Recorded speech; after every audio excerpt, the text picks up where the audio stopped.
The shocks look great, and you know what? I can't complain. Welcome back to Freeman's Garage. It's another day working on the abandoned 1956 Chevy 210 Del Rey /Club Coupe. We're going to unbox and install brand new shocks in the front of the car, and we're also going to tie up some loose ends up front, such as shims and hardware and clips and things like that. The very first thing I want to do is get that cardboard off the top of the car. That's bugging me. Oh yeah. Oh. Yeah, that feels better already. I don't know why I ever put this stuff up there. Let's get the shocks out of the car so that they're ready to go. This is one of the things I'm most excited for today. Alright, let's jump lickety-split onto some sandblasting and painting because we got all this loose stuff, like all this here on the cowl. There's some over there on the passenger side too. There's clips for our brake lines, and we've got shims for our alignment, and you know, stuff like these shims and these clips. This is all original 1956 stuff, so we're gonna clean it up good so that our paint job will last. I also changed my mind on some of the hardware that in a previous video I had started blasting in the blast cabinet, and then I had told you that I decided I was gonna just replace it. Well, I've changed my mind on that because you can see I didn't blast this bolt here, but I did blast that one and then never painted it, and I changed my mind. But I've changed my mind again because I was just looking at everything again and realized that, I don't know, I was just being weird. So we're gonna clean that stuff up too and paint it. Same as like these nuts here in the washers. Let's start with the stuff that's sitting over here on the driver's side.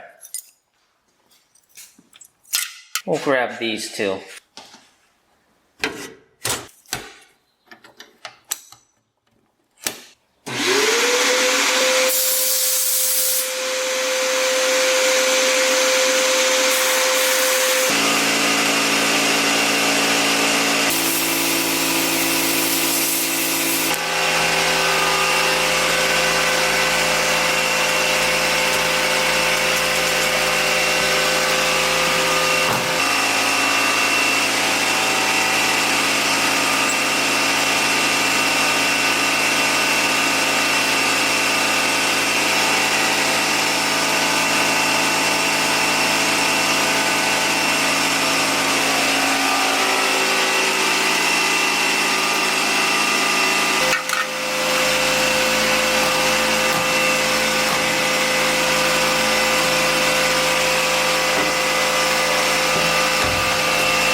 My latch broke.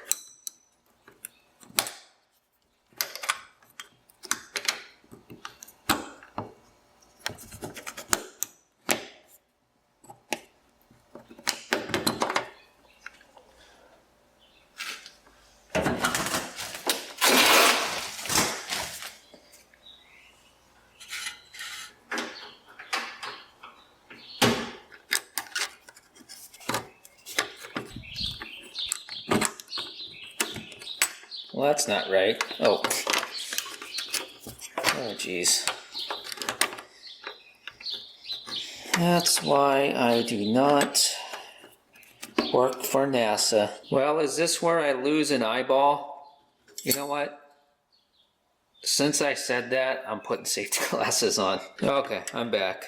Not trying to be a scaredy cat. No good yellow-bellied chicken, but you know how it is. If I say that, it's probably gonna happen. Would you mind stepping, just a couple steps back? Thanks. Your help is appreciated. All right, I think we got it. Nice. All this stuff turned out great. It is fan-damn-tastic. As far as the small stuff goes, I think the only thing that we have left to prep for paint is our 2 unions for our brake lines. The one for the driver's side and the one for the passenger side. Let's go look at the passenger side one right now. I just want to see if we need to give it a soaking or not. That looks pretty darn clean in there. Yeah, that looks really good. I don't see any buildup of any gunk or anything clogged in there. Here's the one from the driver's side. Ew. Looks like you're looking into an eardrum that has not had a good Q-tip in 40 to 55 years.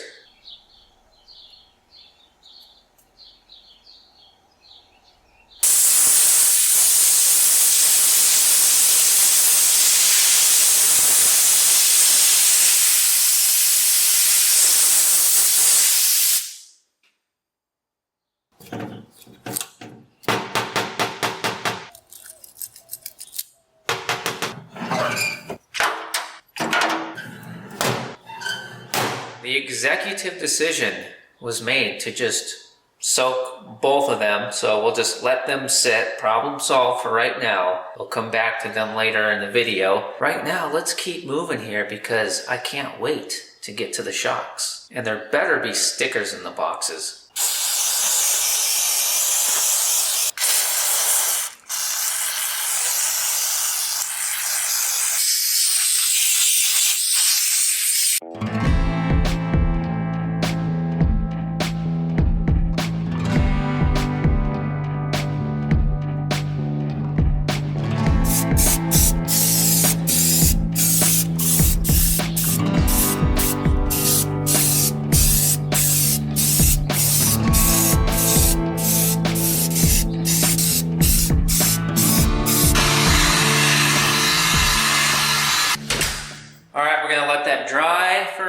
And then we'll put a second coat on, and we're not going very thick on the coats because, this stuff, nuts and washers and the clips for the brake lines and whatnot, that stuff's going to get, scuffed up when we're installing it on the car anyways. It's going to require some,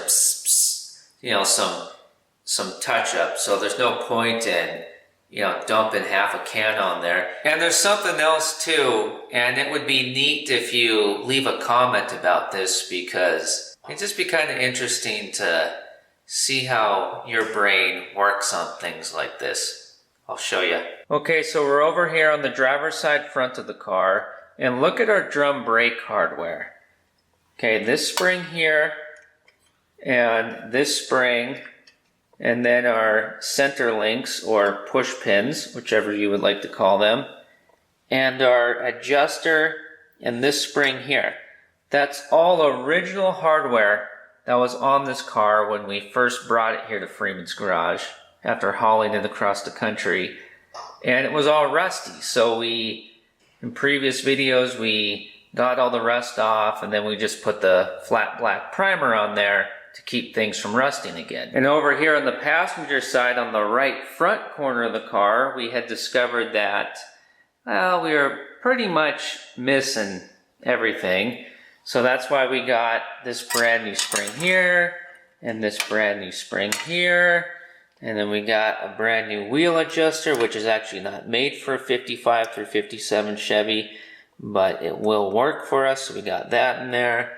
That spring's brand new. There's part of me that wants to take the time to pull that brake hardware off the car and paint it all to match. I'd probably paint it a gloss gray, or a smoke metallic. So right now, I could do that. I could paint all the brake hardware to match. On the other hand, I could just paint the brake drums, put them on the car, and no one will ever see the brake hardware, and I won't even see it unless I'm servicing something behind the wheel. And I think that that's probably how most people would do it. They would just paint their drum and put it on the car. And keep in mind, I'm not asking you what I should do, you know? I'm not all lost in the woods here and confused and I can't move on without you telling me what to do. It's just, we're friends. We hang out here all the time at Freeman's garage and we talk about this stuff down in the comments. So I'm just wondering how what would you do if you were doing it? Would you take that time and do all that detail behind the brake drum, or would you just slap the thing on and go? For right now, I'm just gonna let it go and carry on with the plan of the day. But rest assured, I'll be laying awake tonight thinking about whether or not I should paint my brake hardware to match.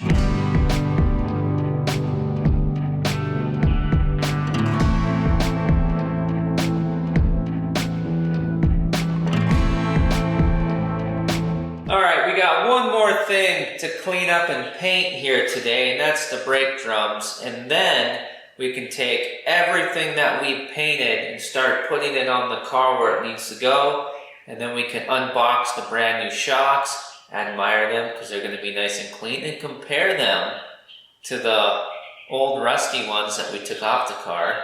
And then we can finally prep the rear end of the car for removal and refurbishing in a future video. And because this is Freeman's garage, not some jerkwater operation, these are going in the blast cabinet to get blasted just like everything else. I'm just getting the spider egg sacs and any other debris out of these drums before we put them in the blast cabinet. We don't want all this stuff getting into our blasting media. It'll jam up the gun and the lines. I don't mean to start a fight, but what you are about to witness me do to these brake drums can be a topic of debate. Kind of like if you start talking to folks about different brands of oil filters, it can get a little heated. These are your brake shoes. When you push your foot on the brake pedal, they go, and when they go, they are pushing against this inside area. That's where the friction takes place and slows down your land yaw to prevent you from becoming part of the opening crash scene from an episode of Chips. Now, I would almost be willing to bet that most folks would highly recommend that these brake drums be brought somewhere to be turned on a lathe and create a perfectly smooth, shiny surface in here. Now, I am not against that at all, so this has nothing to do with me being cheap. When you watched me hone cylinders on an engine with the crankshaft installed in the engine block, that had nothing to do with me being cheap either. That was just a demonstration to, just put a little bit of motivation out there and show that it was possible. So what we're going to do here is we're going to blast the outside of the drum so that we can put our nice paint finish on it. And we're also going to blast the inside, including our friction surface. And then we're going to take some 120 grit sandpaper and we're going to hand finish this surface. And our brand new brake shoes will wear in just perfectly fine with our brake drums. And you will see it firsthand when we get to the videos where we're finally driving this 56 Chevy. And you can count on that, trust me. I've done this a million times. I thought I plugged in the shop vac for the blast cabinet exhaust, but it turns out I plugged in the drill press.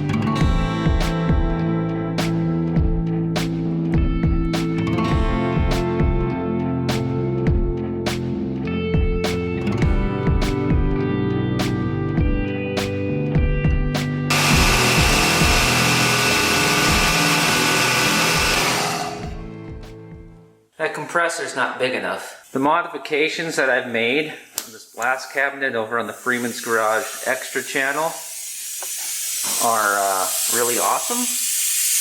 Gotta fix that leak still, I guess. But yeah, over on the Freeman's Garage Extra channel, we got blasting speeds way up on this baby. But the Hercules heel is the compressor. I would like to get this a bit better, but I just spent hours on this, and we haven't even touched this one yet. I guess I don't have 120 grit, so we use 220, which probably not going to make a difference. Here, let's put a little bit more light on the subject. Woo! Mommy. Woo! Mommy times two. That was a strong backblast right in my face. Let's get to ventilation. There is a little bit of groovage in this drum, but I don't think that that's going to ruin our brand new brake shoes. But subscribe and come back and watch all the future videos when we start driving this car, and you'll find out if I'm wrong or if I'm right.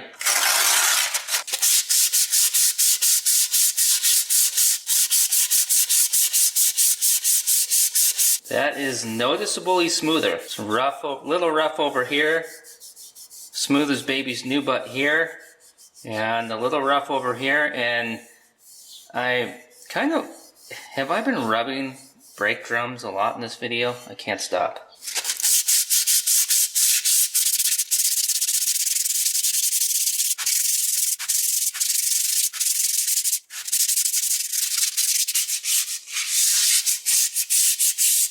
Oh yeah, that looks and feels way better. This is gonna break in real nice with our brand new shoes. Alright, so we ran out of the Suave 2-in-1 for men. So we're gonna go with a traditional primer. We're not gonna use this primer because, well, that's just, it's really expensive. And we'll team it up with this. So we're staying satin.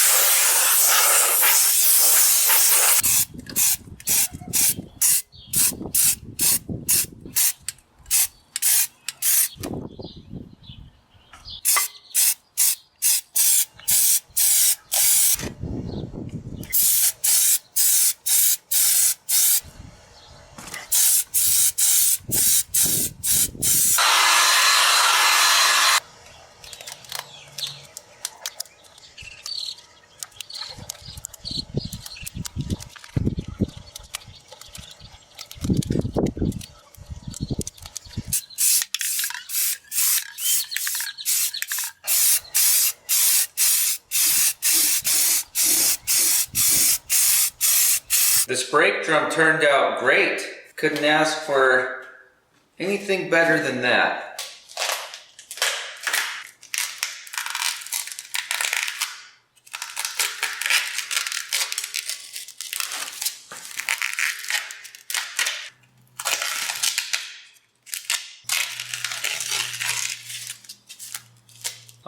I like that. That is very fine. Let's get the other brake drum done.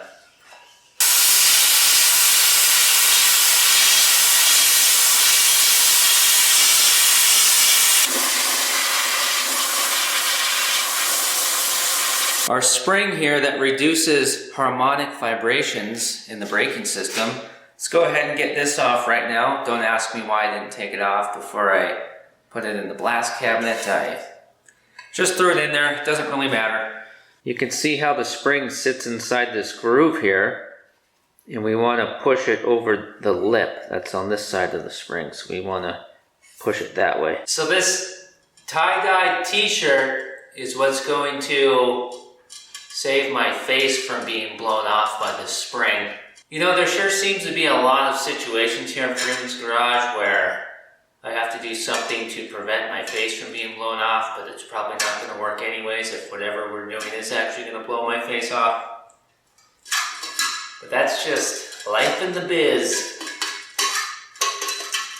Now at this stage in the game, I'm going to utilize the t-shirt a little bit more because as we get closer to the edge here, that's when if it's going to want to do anything that we don't want it to do, if it's going to try to bite us, that's where the t-shirt will come in handy. You know, just to absorb the energies. But also this is one of those things where it seems like sometimes when I take these springs off the brake drums, they don't do anything, they're harmless.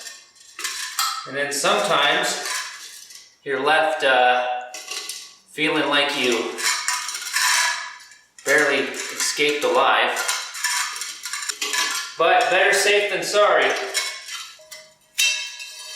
There you go.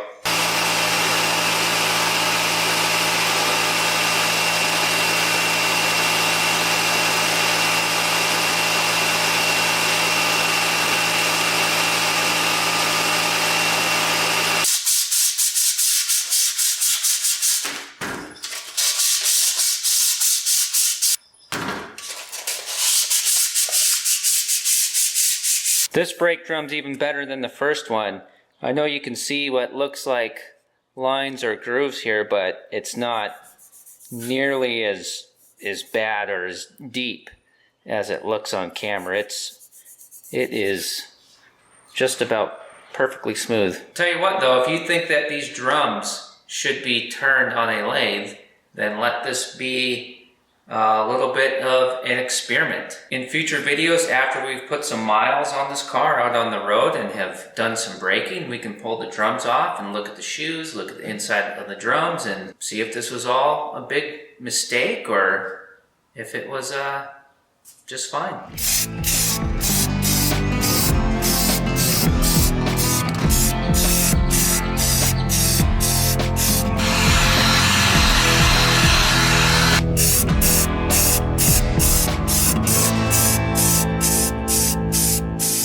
Well, I wasn't expecting that to happen. I guess that's one downside of an all-draft paint booth. Let's just hope that things were dry before this happened, which I think they were.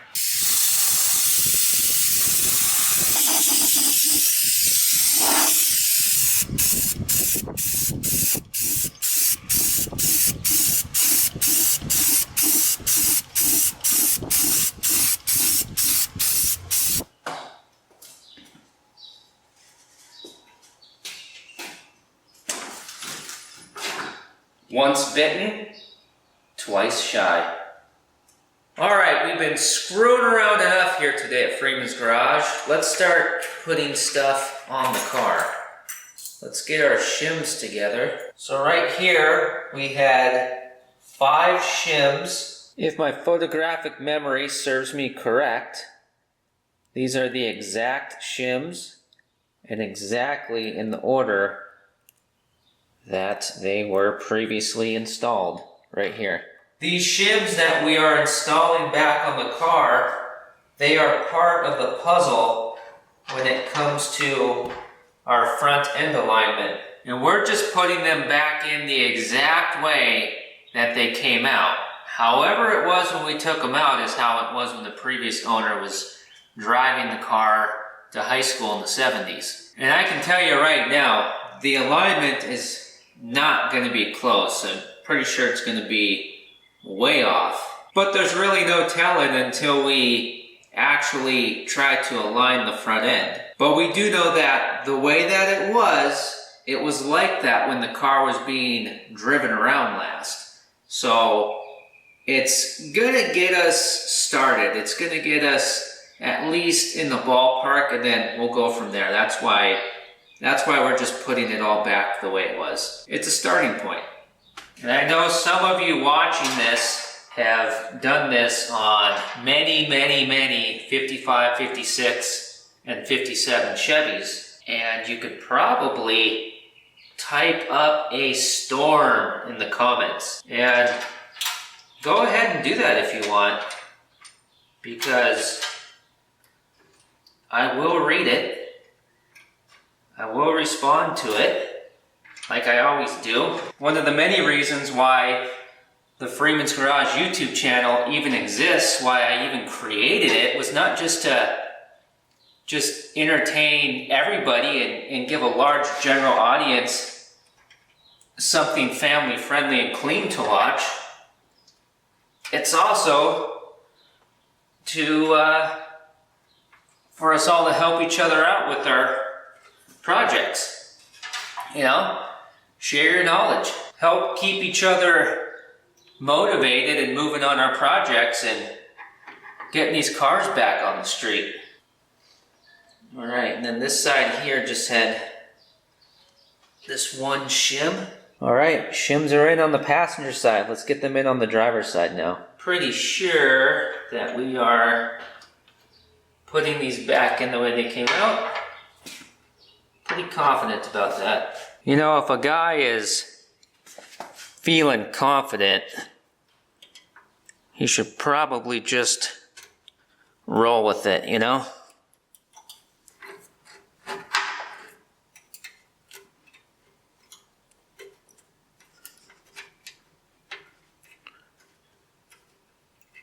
There we go. That'll work for now until we actually align the front end. That's it, we're out of shims. There was no shim right here. All the hardware, such as the nuts that we're putting on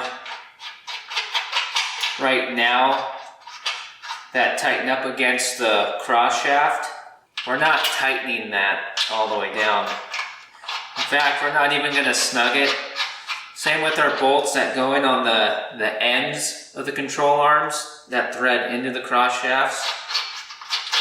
We're not snugging all that stuff down because when we do the alignment, we're gonna have to just break that stuff loose because we gotta be able to make adjustments. And plus we don't want to tighten up our bolts that go into the end of the cross shafts on the upper control arm and the lower control arm before the car is sitting on the ground. Now we're doing the exact same thing here on the passenger side.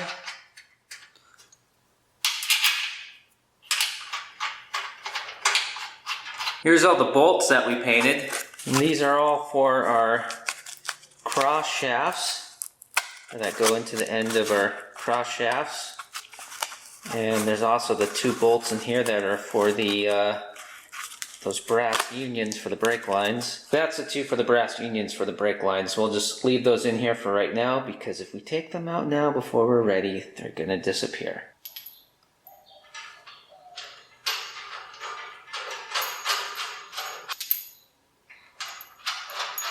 We are missing some of the washers that go on these bolts that go into the end of the cross shafts because in the video when we disassembled all of this stuff, we actually broke some of the washers. So those will go on the list of things that we need.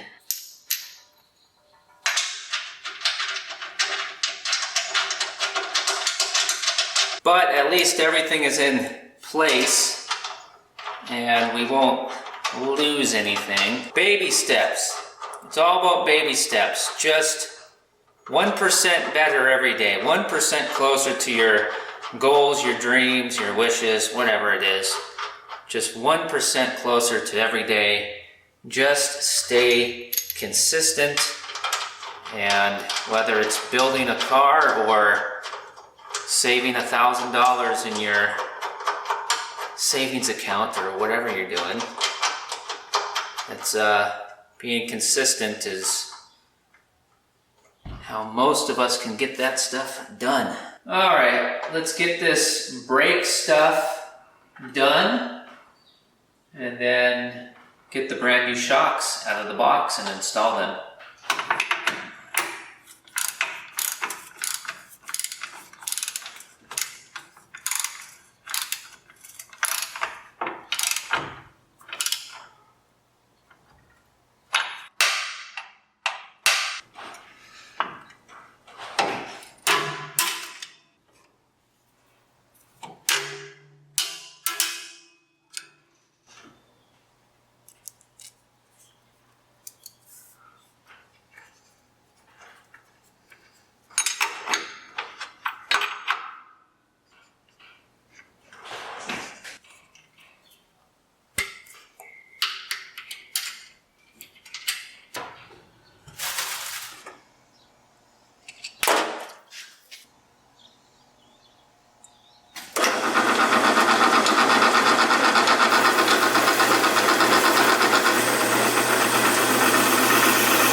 All right, same thing over here, and then we'll get those shocks out and put them on. Hold on, hold the touch tone telephone. Let's get this spring on the driver's side brake drum and put it on the car, and then we'll hop over to the passenger side. You can see how much our spring has to stretch to hook onto itself. Actually, you know what? This paint is dry, but it's not quite cured yet. So let's just throw the drum on the car and we'll worry about the spring another day. It's not a big deal, is it? I mean, let's face it, the car's not leaving the garage today, or this week, or this weekend, or this month, or this quarter.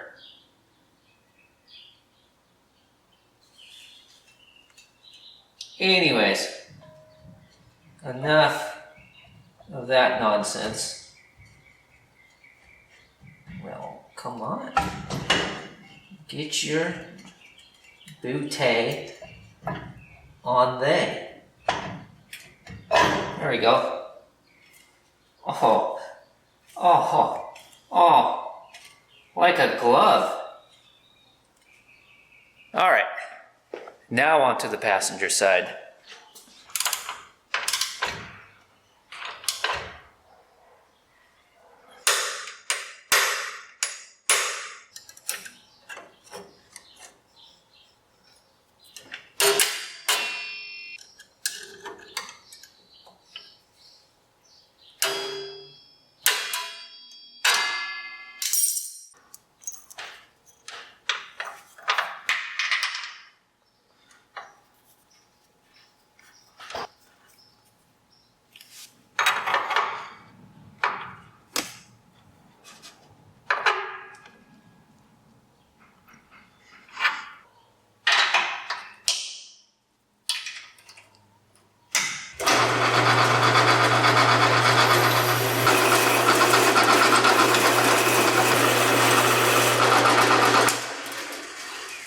Okay, I created a little bit of a challenge in the mind. I put a little more gusto into cleaning up the brass union here for the passenger side and yielded a result that I was unaware that one could achieve. So now a guy wants to do the same thing for the driver's side, but that would mean taking things apart right now and redoing things. Yeah, I think we'll just, no matter how shiny this is, it's not going to get the car out of the garage anytime sooner. So let's just move on, and sometime later down the road here we can do all those little details, come back and hit that stuff.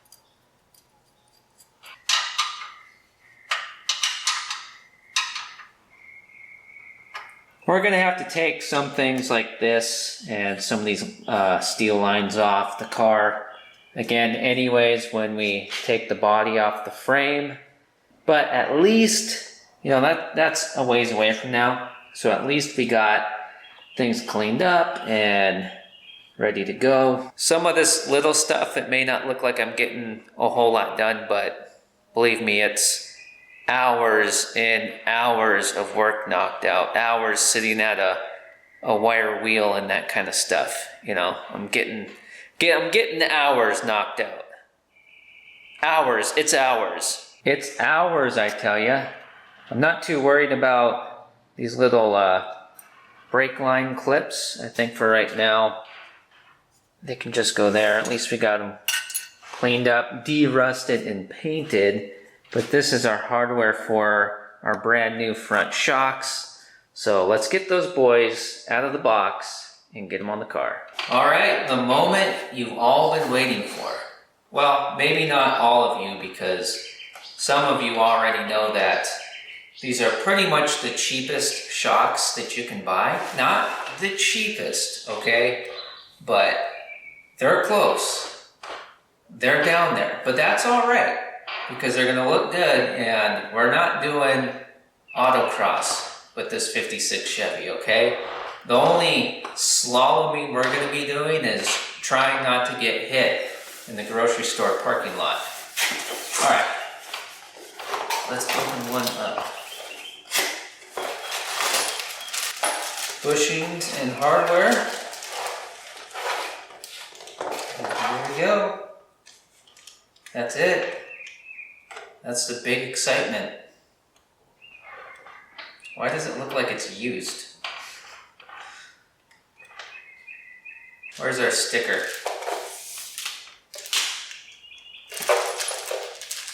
How am I supposed to let everyone at the bowling alley know that I have KYB shocks on my rig if I don't have a sticker on it now? Old compared to new.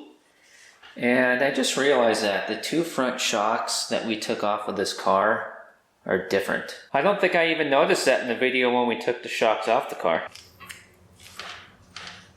The reason why I'm doing this is because I've had shocks in the past that sat around on a shelf for years, and by the time I got them and put them on my car, all they did was just make all kinds of racket.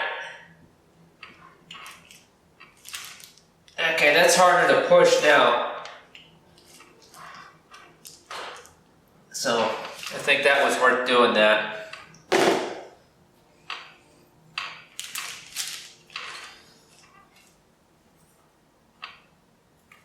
Most likely it was just a waste of time. Alrighty, so here's how we're going to put them on the car. We're going to put a washer on like that. And then the bushings, there's, well, let me try to show you so you know just what I'm thinking in my head here. You see how that is a larger diameter than that, right? Well, this one here fits into the hole. What hole might you ask? This hole. See, the larger one doesn't want to go in there, but the smaller one, that goes in there, right? So this is how we'll put it in, and then when it's in, we will have the small end of the rubber bushing here going down. Remember that the car itself, the frame of the car is right here, the shock mount on the frame, right, is in between there. And then we'll put that on there like that, and then we'll put our washer on. And then we'll put our lock nut on.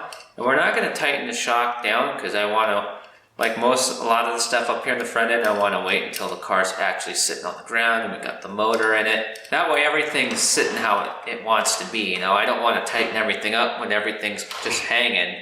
And then when we set the car on the ground and put the engine in, it's going to be all, it's just not going to work.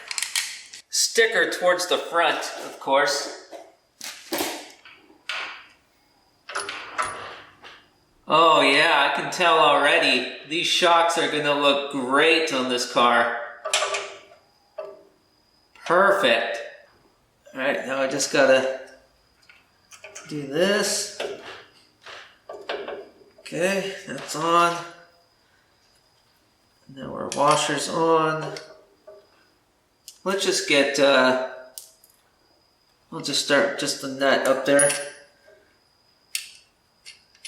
Alright, that's good enough. That'll keep it from falling down. Oh man, she's starting to look like a hot rod now.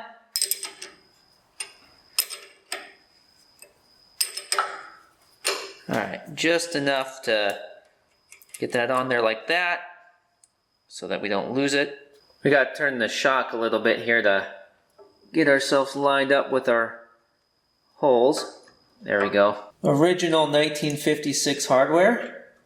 Well, I guess I can't be 100% certain it's from 1956, but I don't think the car was driven after the previous owner drove it to high school in the 70s, and I think he said he graduated in 74.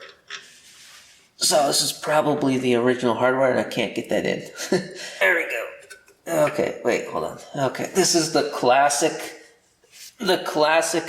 shock absorber installation game where you want to push it in one direction so you can get your hardware in, but it wants to come back in the opposite direction. And it's you know, it's kind of a battle of who's gonna run out of energy first, the shock or the human.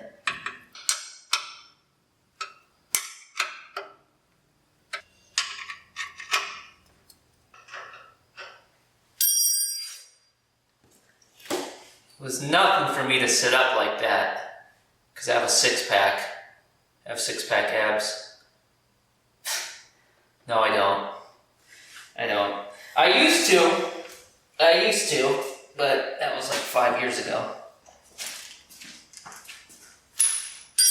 Let's do the exact same thing over here, except for this time I'm not gonna lay on my back to put the shock in place because that's kind of unnecessary. Actually, I don't need to lay on the ground at all. I don't know why I did on the... It's been a long, long day. Alright, you'll see the shock coming up any second here. Alright, well, you just gotta find the hole, man. There it is. We got it. You're in position. But you see, we're kind of not really in position because, well, hold on here. Let me pop this back off. Yeah, I don't know. I can't wait to get the car sitting on the ground. And then, if I let go of the shock right now, it'll just fall out. Can't wait to get the car on the ground, sitting on some slot mags or some torque thrust wheels or Kragers or who knows, knockoff Kragers maybe? Probably not. Probably won't like that.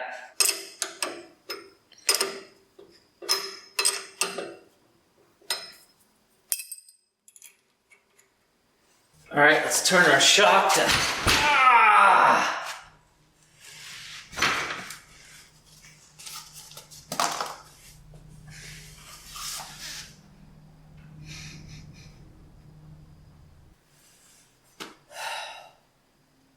Why do I do things forwards? I mean backwards. Yeah, I wonder how many spiders just fell off of that thing onto my back. Come on, we're on the home stretch. We're on the third baseline. Let's get it together, Freeman. Let's keep it together. All right, we got our shock all lined up to put our hardware in, which I'm doing now, or attempting to. You know, with a shock name like XLG, you know, that makes me feel like I can do anything with this car. You know, with these shocks on board. You know, Pikes Peak. All right, second bolt going in. All right. Okay. All right. We're almost there. Okay. Once again, not snug until the car's sitting on the ground with an engine in it. But everything is there in place, so it cannot get lost. It's going to be there when we come back to tighten it all up. All right. I think we did it, by golly. Am I forgetting anything that at the beginning of the video I said we would do? Am I forgetting anything? I don't think so. This is how you know it's been a long day. I forgot about this brake drum. Forgetting about everything, man. Let's throw this puppy on here. No, okay, I can't. I don't think I can do it with one hand. Let me try. Well, or are we just gonna scratch all our brand new paint? Well, okay, I'm going for it. Please don't drop it. There we go. Oh, look at that. Oh, man. Alright, I just went ahead and snipped this line in. That's this one here.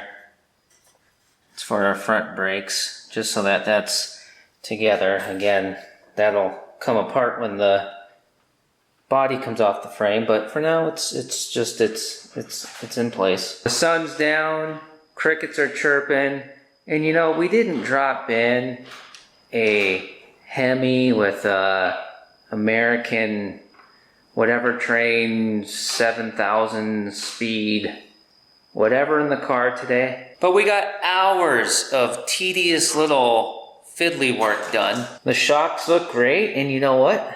I can't complain. Nothing bad ever comes out of a hard day's work, so I'm happy. Next time, we're ripping that rear end out. I appreciate you liking, commenting, subscribing, hitting the arrow thing to share videos. I really do appreciate you, and we'll see you next time.